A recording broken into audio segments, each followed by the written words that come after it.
All right, let's bring in Jimmy P., columnist at the American Enterprise Institute, and Peter Schiff, CEO at Euro Pacific Capital. You know, Jimmy, we're showing video of the post office, right? And maybe that's just one location, okay? Boxes everywhere, sort of people moving around. So you go to FedEx or UPS. Man, it is streamlined. There you go. It looks a little bit better here. Right. What should we do with the post office? Privatize them? Well, listen, I think that really needs to be the end game. The bill going through Congress, or which did go through Congress, now they have to come up with a new bill. That was never going to do it. The post office doesn't need more like cost cutting. What it needs is innovation.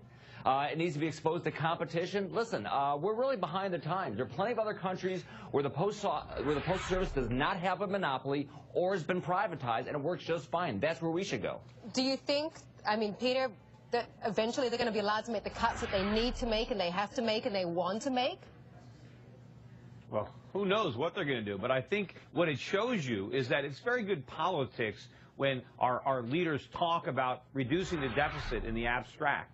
But they can't even make the small cuts. I mean, these are trivial budget cuts in the post office. They can't even make them. And if they can't do this, how are they going to agree to the more substantive cuts we have to have in other programs? They're allergic to cutting, right?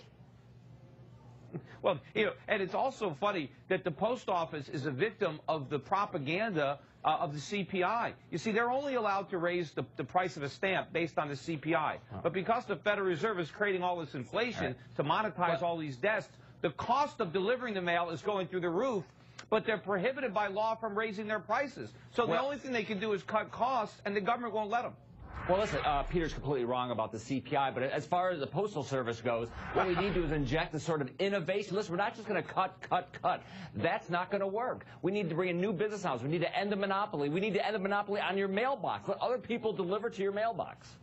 Is that going to happen? I mean, is that Jimmy, is that even on the table? Is that a possibility that could realistically happen, or is this just your wish list? Listen, it should. Listen, before the government, you know, we trust the government to like restructure Social Security and Medicare. How about a little proof of concept that they can restructure something, you know, in a positive way? Is that on the chart? No, because right now they're talking about rearranging deck chairs, base closing commissions, postal office closing commissions. That's not going to. Peter, isn't that the irony between the FHA and the post office? You're looking at $30 billion of debt and a bailout this year alone. We're going to raise $60 billion for the new tax hikes. So you got the president saying we got to raise taxes on the rich to build roads and to better our schools. Half the money's gone already to bailing out just 2 federal government agencies. Isn't that the sad irony? And it's worse than you think, because the post office has also got some accounting tricks going on. They've been selling these forever stamps. A lot of people have been buying them because you can use them at any time, no matter how much a postage it costs to mail a letter. So the post office is collecting all this money for mail that hasn't even delivered yet. Eventually, when they're allowed to raise the price of a stamp, people are going to use the forever stamps, and then the post office is going to have to deliver all this mail, but they're not going to get paid anything because they already spent the money. It's a very sad state of affairs. Jim, Peter, always good to have you on our show.